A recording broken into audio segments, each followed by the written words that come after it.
राजधानी दिल्ली में लोकसभा का चुनाव प्रचार पूरी चरम सीमा पर है। सभी पार्टियां अपने यथाशक्ति के अनुसार प्रचार में जुटी हुई हैं। यहां भारतीय जनता पार्टी व इंडिया गठबंधन पूरी तरह से चुनाव प्रचार में लगा हुआ है। वहीं पर कई छोटे छोटे दल भी अपने चुनाव प्रचार में लगे हुए हैं। अल्पसंख्यक समाज पार्टी के राष्ट्रीय अध्यक्ष इंदर सिंह ने भी अपनी पार्टी के कई उम्मीदवार दिल्ली में चुनाव में उतारे हैं। उत्तरी पश्चिमी दिल्ली के उम्मीदवार सुभाष बिसाइया भी लोकसभा चुनाव में जोर शोर से अपना चुनाव प्रचार कर रहे हैं। अल्पसंख्यक समाज पार्टी के राष्ट्रीय अध्यक्ष इंदर सिंह ने बताया कि उनका उद्देश्य है कि वो गरीब और ऐसे तबके के लिए काम करें जो कि अभी तक उपेक्षित रहा है। उन्होंने कहा कि वो गरीबों में रहे हैं, उन्होंने गरीबी देखी है, वो गरीबों की समस्या को अच्छी तरह से समझते हैं। उदित राज पहले भी उत्तरी पश्चिमी दिल्ली से सांसद रह चुके हैं। उनके कल में भी इंदर सिंह जी का कहना है कि किसी प्रकार का भी उनके क्षेत्र में विकास नहीं हुआ। पिछला कार्यकाल जो गया उसमें हंसराज भारतीय जनता पार्टी के सांसद थे। उन्होंने कभी अपने क्षेत्र में झांक कर भी नहीं देखा कि उनके क्षेत्र में जनता की क्या दशा है। क्या कहा राष्ट्रीय संयोजक इंदर सिंह जी ने, आइए देखते हैं। समाज पार्टी जिंदाबाद, असंख्य समाज पार्टी जिंदाबाद, माननीय इंदर सिंह जिंदाबाद, माननीय इंदर सिंह जिंदाबाद, सुभाष बिसाइया जिंदाबाद, सुभाष बिसाइया जिंदाबाद, सुभाष बिसाइया। मैं हूँ हरिंदर कौशल, बहुत बहुत स्वागत है आपका जन सेतु राष्ट्रीय नेटवर्क पर। आज हम अभी उपस्थित है दिल्ली में, उत्तरी पश्चिमी दिल्ली लोकसभा क्षेत्र में। जैसे कि देश के बीच में लोकसभा के चुनाव हो रहे हैं, लोकसभा के चुनाव जो है जोरों पर है। दिल्ली के बीच में 25 तारीख को वोट डलने हैं।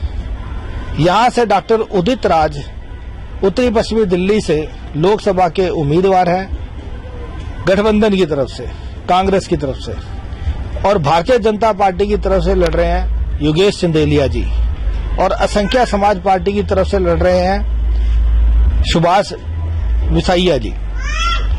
आज हम बात करेंगे कि जैसे कि पिछले, अगर हम बात करें तो 30-35 साल से, जब से दिल्ली जो है एक उपराष्ट्र बना है, तब से अगर बात करें तो यहाँ पर कई ऐसे उम्मीदवार आए जिन्होंने यहाँ चुनाव लड़ा, लोकसभा का जीते। उदित राज भी यहाँ से सांसद रहे, और इससे पहले हंसराज भारतीय जनता पार्टी के सांसद थे। आप देख सकते हैं कि इस समय भी हम श्यामनगर एक्सटेंशन के बीच में हैं। कितना यहाँ पर गंदगी है, ये लोग कैसे यहाँ पर जी रहे हैं, कैसे रह रहे हैं। किसी भी सांसद के पास, विधायक के पास या निगम पार्षद के पास इतना समय नहीं है कि वो आए और इनकी समस्याओं को देखे। ये देख सकते हैं कि अभी गर्मियों का समय है, नालियां पूरी तरह से पानी से भरी हैं, गंदगियों से लबालब है।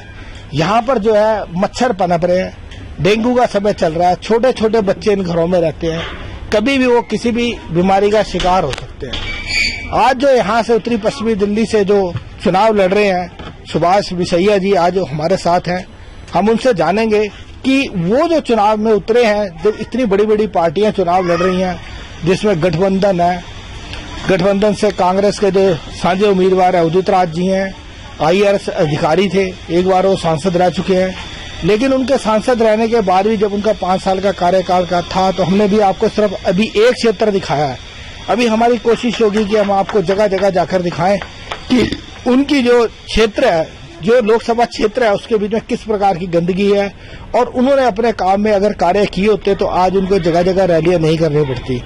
आज हमारे साथ असंख्य समाज पार्टी के राष्ट्रीय अध्यक्ष हैं, अब उनसे इंदर जी से हम बात करेंगे, जानेंगे।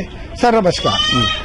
सर, जैसे कि अभी आपने ये पार्टी बनाई थी, आज से 11 साल पहले आपने इस पार्टी का निर्माण किया था। आपने काफी समय, काफी संघर्ष किया, काफी लोगों में गए, काफी जनता के बीच में आप गए, और आपके मन में ये पार्टी बनाने का कैसे आया, विचार कैसे आया? मैं सर्वप्रथम देशवासियों को नमस्कार करता हूं, और जो हमारे मीडिया के जो भारी हैं, उन्होंने जो हमसे क्वेश्चन किया है, मैंने देखा है कि पूरे भारत में जो जातियां इन पार्टियों से अनभिज्ञ थी, उनका दर्द मैंने देखा, उनकी गरीबी देखी, जिनके पास रहने के लिए आशाएं भी नहीं है, जैसे सांसी, गंजर, बेड़िया, बावरिया, नट, सिकलीगर, ढेया, सपेरा, कुचमंधिया, बाजीगर, कलंदर, पेरना, भोपा, चमरमंगता, तेली बदिया, पारधी, बेलपारधी, हबूड़ा, कालवेलिया, नक्काल, भेड़कुट और मतलब और भी अन्य जातियां हैं। जब हमारा देश आजाद हुआ है सन 1947 में, उस समय से आज तक इन जातियों का पूरे भारत में एक भी विधायक या सांसद नहीं है। मैंने इस चीज पर रिसर्च किया, क्या ये पैसे वाले ही देश के सांसद, विधायक और जो है मतलब मिनिस्टर बनेंगे? क्या इन गरीबों को कौन अधिकार देगा जो इतनी जातियां हैं? ये लोग आज भी दर दर की ठोकरें खा रहे हैं और गलियों में भीख मांग रहे हैं। मैं कहना चाहता हूं माननीय प्रधानमंत्री महोदय जी से कि आज आपको भी 10 साल के लगभग हो चुके हैं, लेकिन इन गरीबों को क्या दे रहे हो आप? उनके आज तक राशन कार्ड भी नहीं बने हैं। मैं बहुत लोगों के पास गया हूं, उनके राशन कार्ड नहीं बने हैं और पुल के नीचे सोकर अपना गुजारा कर रहे हैं। दिन भर भीख मांगते हैं और पुल के नीचे सोते हैं। क्या यहाँ के देश के लीडरों की सबकी आंखें फूट गई है? क्या ये लोग इस देश के नागरिक नहीं है? वो कह रहे हैं कि हम 5 किलो अनाज दे रहे हैं। 5 किलो अनाज, माननीय प्रधानमंत्री महोदय जी के बारे में बताया कि 5 किलो अनाज दे रहे हैं। जिस समय कोरोना काल शुरू हुआ था, क्या उसी समय इन गरीबों की गैस सिलेंडर की सब्सिडी बंद करना अति आवश्यक था? 5 किलो अनाज देने का मतलब यह है, माननीय प्रधानमंत्री जी कहते हैं कि जैसे चिड़िया को दाना डाल दो, वो चुगे ना चुगे तो मर जाए। अनाज के बदले में जीएसटी लगा दिया ना, अब हर चीज पे जीएसटी लगा दी। लेकिन मेरा कहने का मतलब ये सब्सिडी, गैस सिलेंडर की सब्सिडी जो थी उसको खत्म कर दिया उसी टाइम कोरोना काल के समय में। अच्छा, जीएसटी लगा दी, हर एक चीज पे जीएसटी लगा दी।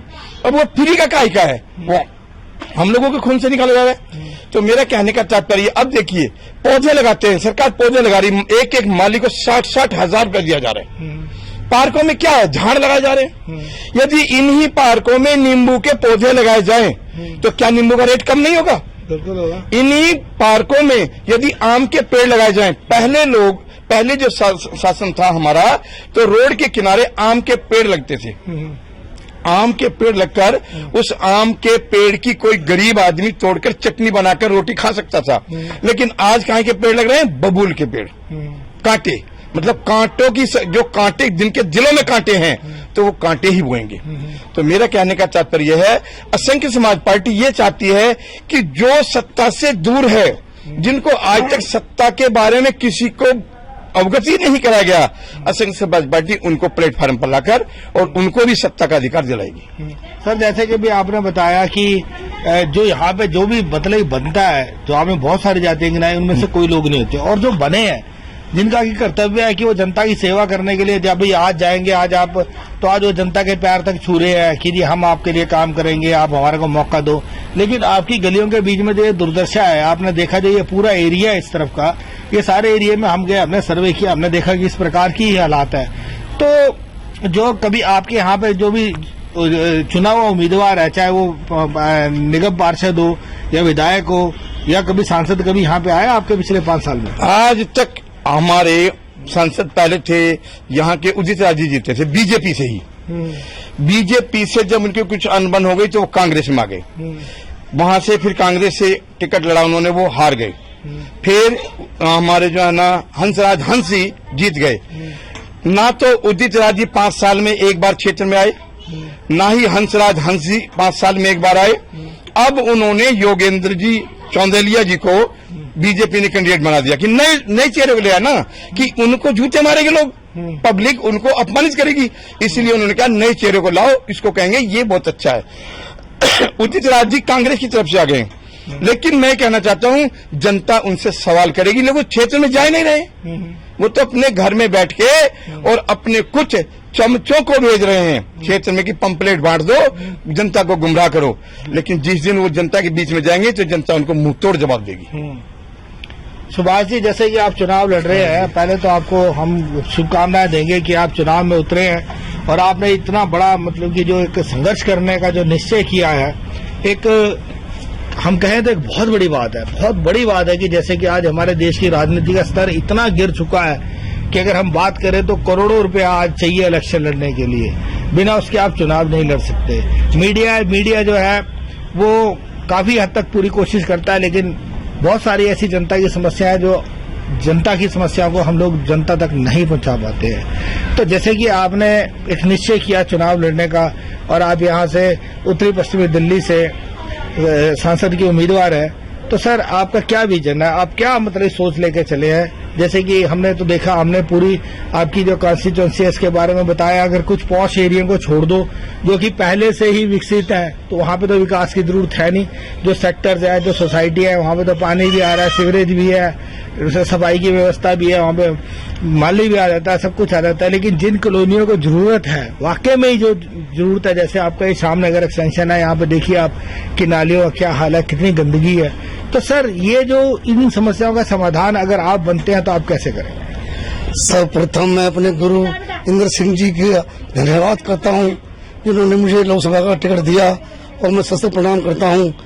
देखिए, हम जमीनी क्षेत्र से चलते आ रहे हैं और मैंने जमीनी क्षेत्र पे ही सभी लोगों की सेवा करी है, हर समाज की सेवा करी है। घर पर जा जाके हमें पता है क्या पीड़ा है, बहुत ही दर्दनीय पीड़ा है लोगों के अंदर। ना उनको दवाई मिलती है टाइम पर, ना खाना पीना मिलता है टाइम पर। इतनी महंगाई हो गई है आप पूछो मत, बहुत तराई तराई मच रही है सब जगह। मैं जमीनी स्तर पे चला हूँ, मैंने सब अपने जो हमारी जो लोकसभा है मैंने भ्रमण किया है, तो बहुत ही लोग दुखी है और बहुत ही हाहाकार मचा हुआ है। सर जैसे कि भी आपने बताया कि हाहाकार मचा हुआ है, जैसे कि ये लोग आते हैं, अब हंसराज हंस की बात करते हैं, जो हमारे जो बड़े नेता बैठे हैं, अगर हम कहें तो राष्ट्रीय स्तर के ऊपर जो नेता बैठे हैं उनकी कोशिश ही होती है वो किसी तरीके से भी बहुमत हासिल कर लें और अपनी सरकार केंद्र में बना लें। अब देखिए कि हंसराज हंस जो कि लुधियाना के निवासी थे, उनको पिछली बार यहाँ से चुनाव लड़ाया गया। वो चुनाव लड़ने के बाद कभी अपने क्षेत्र में तो क्या कभी यहाँ दिखे भी नहीं, ठीक है। और जब उनसे मीडिया ने प्रश्न किया तो उनका कहना था कि भैया मेरे को यहाँ पर जबरदस्ती लाया गया था, मैंने किसी से मत नहीं मांगे, मुझे कोई मतलब नहीं था। और आगे अब लुधियाना से लड़ाया जा रहा है तो वहां भी मैं मत नहीं मांग रहा और ना ही मैं दोबारा मत मांगने के लिए जाऊंगा। तो इसलिए जो व्यक्ति की ये सोच है कि उसको मत चाहिए ही नहीं जनता का दूसरी बार, तो क्यों विकास करेगा? देखो जी, जब से ये लोग आए हैं ना तो रोजगार दिया है, ना ही महिलाओं की सुरक्षा हुई है, महिला बेचारी सुरक्षित नहीं रही, रोजगार तो बिल्कुल खत्म कर दिया इन्होंने। जो बड़ी पार्टी अपना नाम दिखा करके तो लोगों को बहकाते हैं, लोगों को बहका के ले आते हैं और अपने वोट बना लेते हैं, फिर वो आके पूछते भी नहीं। सुभाष जी, वे तो जो मोदी जी हैं, जो हमारे प्रधानमंत्री हैं, वो तो यही नारा दे के आए थे ना कि 2 करोड़ रोजगार दूंगा। हमें दिया नहीं, कुछ भी ना रोजगार दिया और ना ही किसी को पैसा दिया। लोग पहले वादे किए थे मैं इतने बैंक में पैसे डाल 15 लाख दूंगा, पर कोई पैसा नहीं आया है और बड़ी शर्म की बात है। और जो बड़े बड़े उद्योगपति है उनको दिखा करके, उनको कैंडिडेट बना करके तो लोगों से वोट लेते हैं और लोग उनके जनता बहका में आती है, तो ये सही बात, अच्छी बात नहीं है। जो कि जमीन क्षेत्र पे चल रहे हैं, हमने गरीबों की टीस देखी है, हमने गरीबों का रोनापन देखा है, हम गरीबों में गए हैं, हम लोगों से पूछा है, ना तो रोजगार है, ना खाने के लिए रोटी है, ना खाने के लिए कोई अनाज है, तो इसलिए बहुत लोग जनता दुखी है। तो आपका कहना है कि अगर आप चुनाव जीत कर आते हैं, अगर आप सांसद बनते हैं, तो आपकी जो पहली प्राथमिकता क्या रहेगी? हमने पहले भी गरीबों की सेवा करी है, ना होने के हमने जब संसद उसमें भी नहीं है, फिर भी हमने सेवा करी है समाज में जाकर के। और अब भी हमारी ये टीस है, हमें अपने कुछ नहीं चाहिए, हमें चाहिए गरीबों के लिए, तो हमने गरीबी देखी है, हम गरीबी जानते हैं गरीबी होती क्या है। जहाँ जो महिला की सुरक्षा नहीं है वहाँ पूरा हम कार्य करेंगे, पूरा सुरक्षा देंगे। और जो हमारे कारोबार जो छीन लिए गए हैं, जो हमारे को पूरे कारोबार नहीं मिल रहे, लोगों का पूरा विकास नहीं हो रहा है। देखो मजदूर आदमी है, उसको 10-12 हजार रुपये दिए जाते हैं। 10-12 हजार क्या होता है? एक परिवार में 4 बच्चे भी हैं, 10-12 हजार से परिवार पलता नहीं। जो 100 करोड़ जनता है ना हमारे देश की, मैं आपको सरकारी आंकड़े बताता हूँ, उनकी जो इनकम है 200 रुपए रोज से लेके 500 रुपए रोज तक है। अगर हम महीने की बात करें तो 6,000 रुपए से लेके 15,000 रुपए तक। और अगर आज हम 1 लीटर दूध की बात करते हैं तो उसकी कीमत 70 रुपए है। यदि एक घर में छोटा बच्चा है और जो 300 रुपए रोज कमा रहा है, हम एक औसत लेके चलते हैं, तो 2100 रुपए का वो दूध कहाँ से लेगा, कहाँ से बच्चे को दूध पिलाएगा, कहाँ से मकान का किराया देगा, कहाँ से मोबाइल का बिल देगा, कहाँ से घर का खाना खाएगा, कहाँ से बच्चों की फीस देगा? सर कैसे चलेगा? मोबाइल तो छोड़ो, घर का खर्चा नहीं चल सकता। इसमें 300 या 2100 रुपये क्या बढ़ता है, कुछ भी नहीं बनता। इतनी महंगाई चरम पे चल रही है। आप अगर जाओगे बस में भी जाओगे या 3 व्हीलर में जाओगे 200-300 लेता है। अगर आप एक गांव से दूसरे गांव में कमाने जाओगे, मजदूर करने के जाओगे तो 200 में खर्चा लग जाएगा। उससे बचेगा क्या मजदूर को? मजदूर की मजदूरी पूरी नहीं होगी, वो अपने बच्चे कैसे पाल सकता है? बहुत ही इस टाइम गरीबी बहुत छाई हुई है हमारे देश के अंदर, और अब हमारा देश बहुत गरीब हो चुका है। जो सरमाएदार है वो अपने ऐश कर रहे हैं, मौज कर रहे हैं, अब पार्टियां बना करके अपना बढ़िया कैंडिडेट खड़े, मालदार कैंडिडेट खड़े करके अब दिखाइए जी। अब 96 लाख रुपए इन्होंने किया है, वो एक कैंडिडेट 96 लाख कर सकता है। हमारे पास 96 रुपए भी नहीं होते, फिर भी हम अपनी कार द्वारा या पैदल द्वारा, हम अपनी यात्रा द्वारा लोगों में जा रहे हैं, घर घर जा रहे हैं और लोगों को बता रहे, समझा रहे हैं कि आप हमें वोट दीजिए, हम गरीबों के साथ देंगे। हम गरीब आदमी हैं, आप भी गरीब हो, हम भी गरीब हैं, आपके लिए हम पूरा योगदान करेंगे। गरीब भी जानता है गरीबी की, और मालदार क्या जानता है। अब जो बड़े इन्होंने उदय राजू पहले भी आए, पहले कोई काम नहीं किया, सबको पता है। अब दल बदल कर, फिर कांग्रेस में, पहले भाजपा में थे, अब भाजपा कोई काम नहीं किया, अब दल बदल कर अब फिर कांग्रेस में आ गए लोगों को बहकाने के लिए, और बहकाने से ही ये वोट ले जाते हैं और काम कुछ करते नहीं। चुनाव चिन्ह क्या है? क्योंकि जब तक जनता को ये नहीं पता लगेगा आपका चुनाव चिन्ह क्या है, तब तक वो किस पर वोट डालेगा? मेरा चुनाव चिन्ह है ऑटो। अच्छा। भारी दिल्ली लोकसभा से मेरा ऑटो चुनाव है। उत्तरी पश्चिम में जो मैं चुनाव लड़ रहा हूँ, मेरा ऑटो का निशान है। ऑटो को ही बटन दबाना और मुझे सफर बनाना। Auto auto auto. Subhash ji का कहना है कि इनका चुनाव निशान है ऑटो। ऑटो एक ऐसी चीज है जिसके बिना आप दिल्ली के बीच में चल नहीं सकते, सरवाइव नहीं कर सकते। तो इनका कहना है कि अगर आपने ऑटो का बटन दबाया और मुझे विजयी बनाया तो मैं आपका निश्चित रूप से आपकी जितनी भी समस्याओं का समाधान करूंगा। मजदूर जितेंद्र सिंह जी, आप जो है संख्या समाज पार्टी के अध्यक्ष है, मजदूर संगठन के अध्यक्ष है, और आप मजदूरों के बीच में, जैसे कि आपके नाम के साथ ही जुड़ा हुआ है मजदूर संगठन के अध्यक्ष, तो आप मजदूरों में रहते होंगे। जैसे कि आपने देखा है कि बहुत सारी ऐसी समस्याएं हैं। आज रोजगार के लिए आदमी भटक रहा है, रोजगार नाम की चीज नहीं है। अगर कोई ई रिक्शा चला रहा है तो इंस्पेक्टर आज इतना बढ़ चुका है कि उसको चलानों से ही मुक्ति नहीं मिलती है। वो बेचारा बड़ी मुश्किल से रोड पे चलता है, कोशिश करता है कि मैं 2 पैसे कमा सकूं। कोई ऑटो चला रहा है तो वो परेशान है।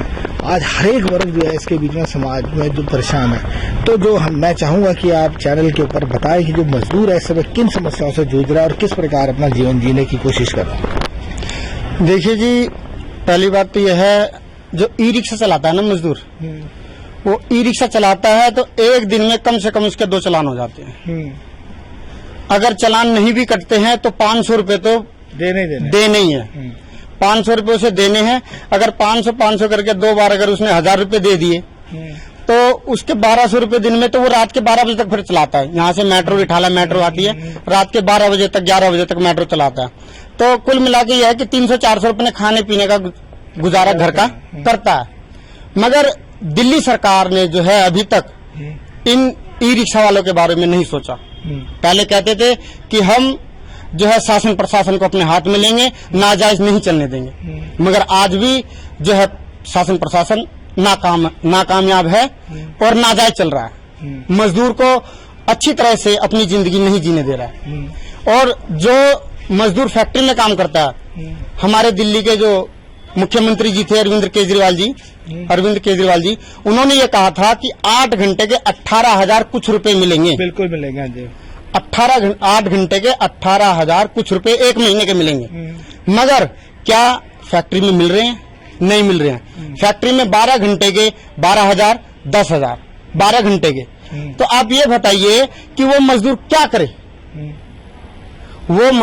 करे? मजबूरी में करना पड़ता है। मगर हमारे दिल्ली सरकार के जो नहीं, ये तो फिर उनकी कंपनी वालों की बदमाशी है ना। वो सरकार ने जबकि एक मिनिमम भत्ता जो फिक्स कर रखा है, उसके बावजूद भी वो नहीं देते, मिनिमम भत्ता नहीं देते ना। तो दिल्ली सरकार को वो स्कीम चलानी चाहिए ना उनके खिलाफ। क्यों नहीं दे रहे हैं?